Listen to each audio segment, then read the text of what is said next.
year is 1989. Everyone in almost the whole world knows who specific 4 turtles are. Named after Renaissance artists, displaying amazing ninja techniques and being these big ass turtles saving New York City from the Foot Clan, it would have been hard not to know them, and of course for their love for pizza. That's right, I'm speaking about the 80s sensation that was the Teenage Mutant Ninja Turtles, or Hero Turtles if you live in Europe. Thanks to their huge success in the mid and late 80s, as well as the huge popularity that arcades and home consoles had thanks to the NES, around the same era, it was a no-brainer that video games from this franchise would be a major hit. After all, the Turtles even had their own cereal back then. So finally, the Turtles came to arcade with this amazing 4-player game where you would team up with 3 other friends, each one taking the role of one of the Turtles in the quest to save April and Splinter from the evil Shredder, making one of the most memorable games of the beat-em-up genre even to this day. In addition to that, a game was also released for the NES, but it was quite a bit different to the surprise of many. This game was not multiplayer and it skipped a little bit of the full-packed action in exchange of difficult platforming and nerve-wracking sections that would require full ninja skills and focus of anyone trying to beat the game. TMNT for the NES was a major success that was released in May of 1989, selling over 3 million copies and almost saving the Nintendo sales in Europe thanks to a bundle that included this game with your console. Well, now that you know some of the origins about this game, it is time to fast forward a few years and speak about those that have dared to challenge this game and beat it as fast as possible. In collaboration with Rod, this is MrDino023 and this is the TMNT NES any % world record progression.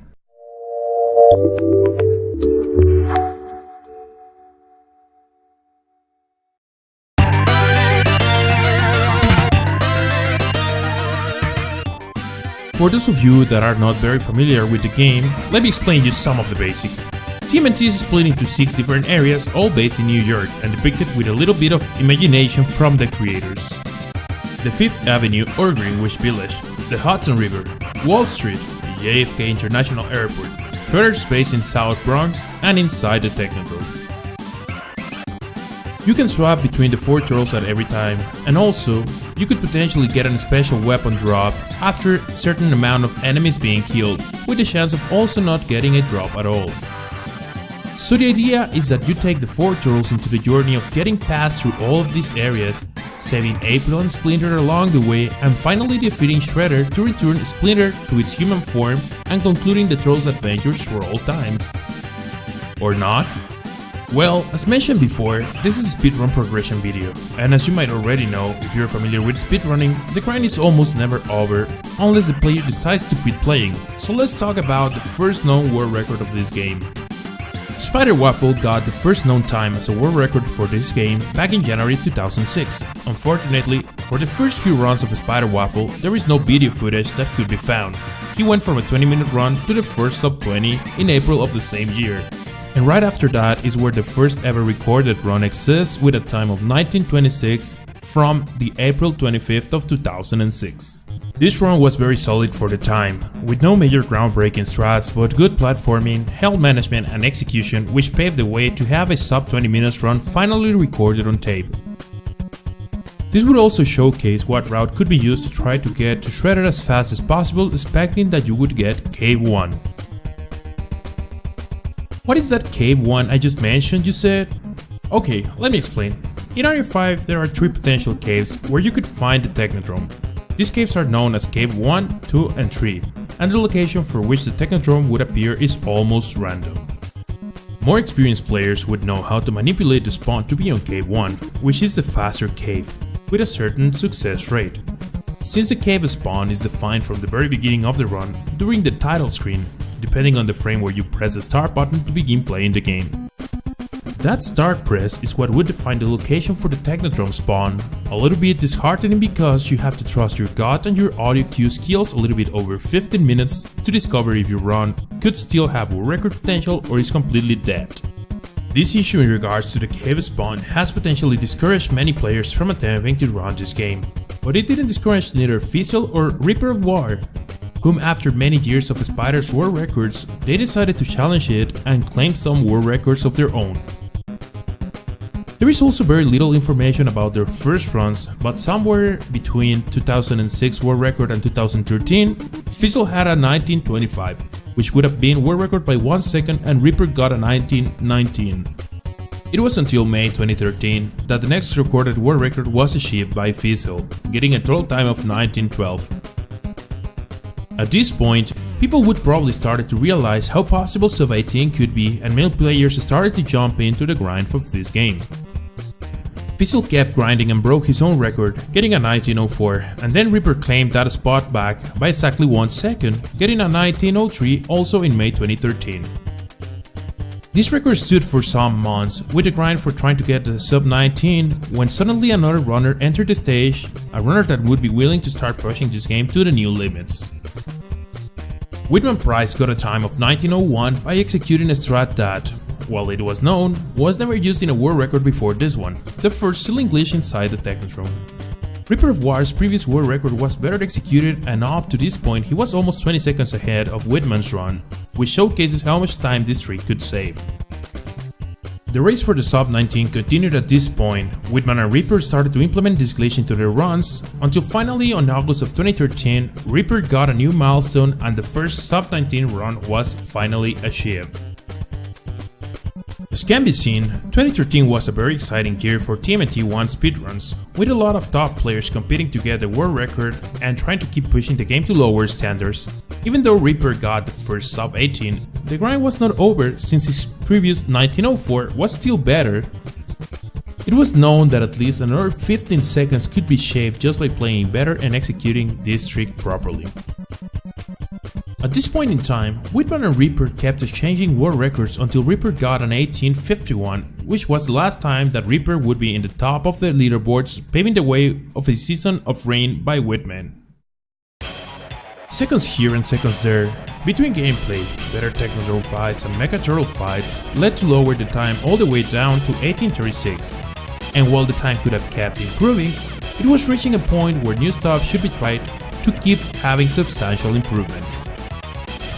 Since the mechanics of the first ceiling glitch were greatly known, other similar clips were also known but were more risky and could have potentially just finished your runs if executed incorrectly. This didn't stop Whitman to keep trying to use it, and finally on September 2013, the second ceiling glitch was used to reach a time of 1821. This was another groundbreaking strat, since this trick is harder to execute than the first one, leaving the chances of a potential soft lock and run killer to be higher, as well as really late into the run. Whitman kept improving, but this run was there to stay for quite a while.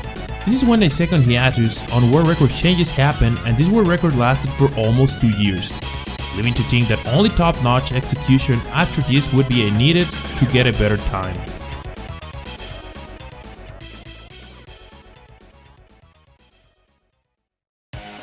In 2015, the world record was lowered by 5 more seconds and it kept belonging to Whitman. Also, 2015 was going to be the year where the game was going to see some more activity once again, especially because a major route change was implemented and the first sub 18 minutes was finally achieved.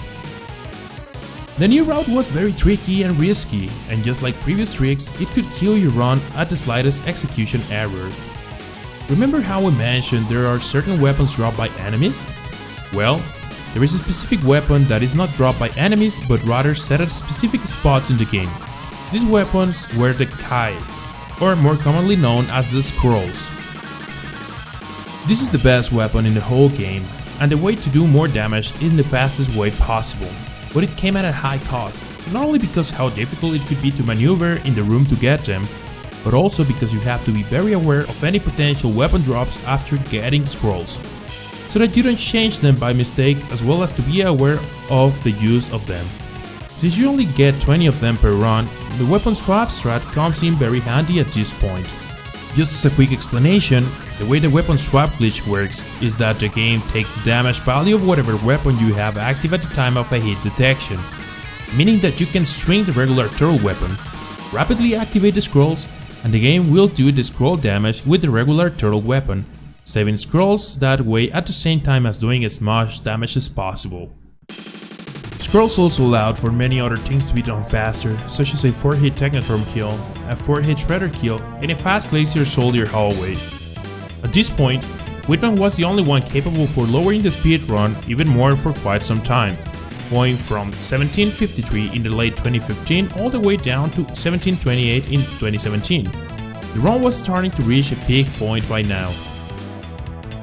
Several new strats were being implemented which saved seconds here and there, such as the Beetle rope skip, more clips into the ceiling, better weapon drop and health management, and little by little these strats on top of better execution started to lead the runners to think that maybe a sub 17 would eventually be possible, which was unthinkable on the early days of speedrunning this game, but who would be the one to achieve that or to even dare to beat and dethrone Whitman from the top of this game?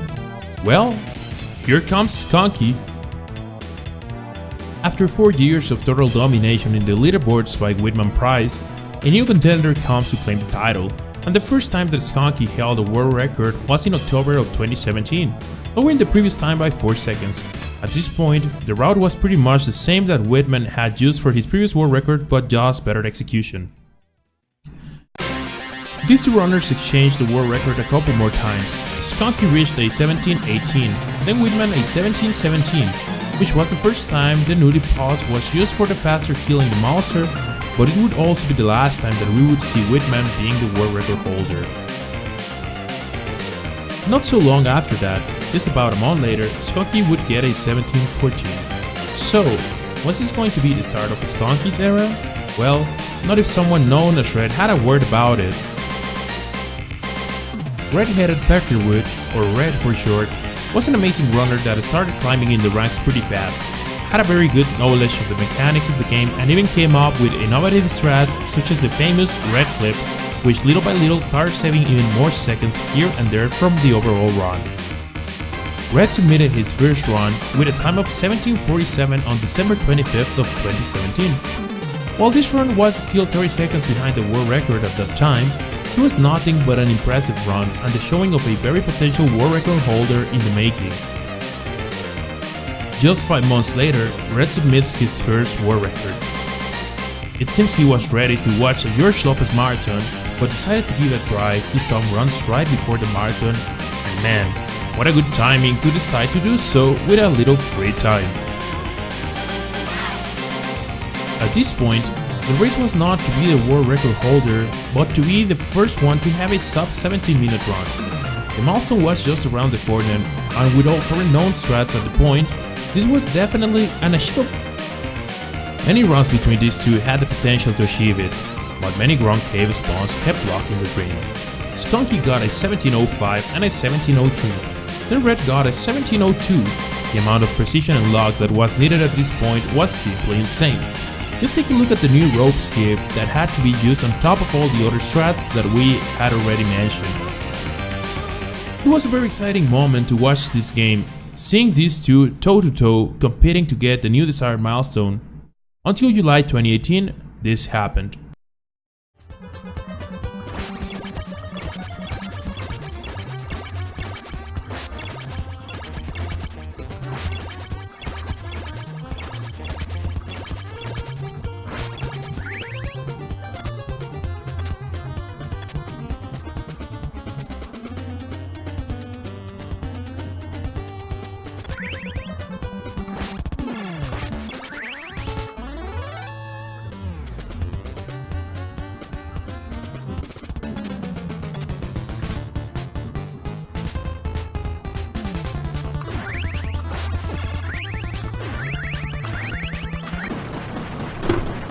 Fuck yeah! Ugh. Let's go!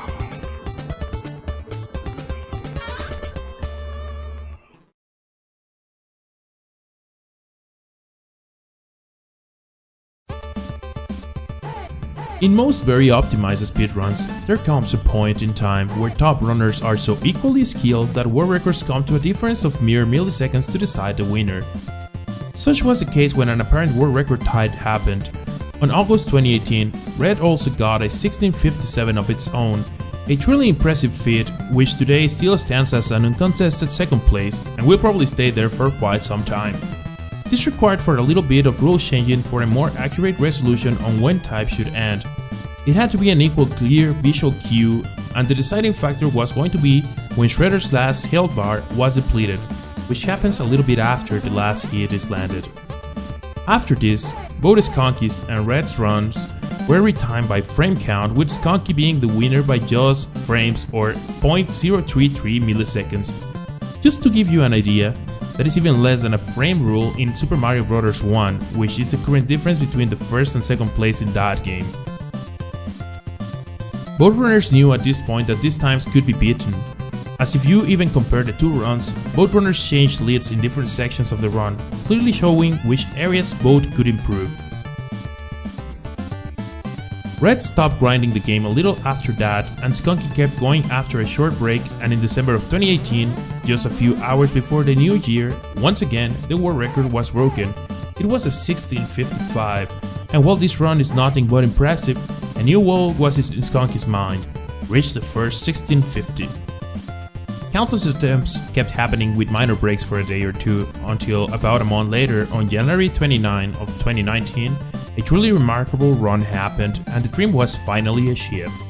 The time was 16:48, the first ever soft 1650, and currently this is where the world record stands. At this point, there are very few ways that this world record could be improved, and it mostly falls on perfect execution as well as perfect luck in regards of weapon drops. Only time will tell if anyone would like to grind and keep pushing the game down even by just one more second, or if TMNT will go into a new hiatus until maybe new blood or new groundbreaking strats are discovered.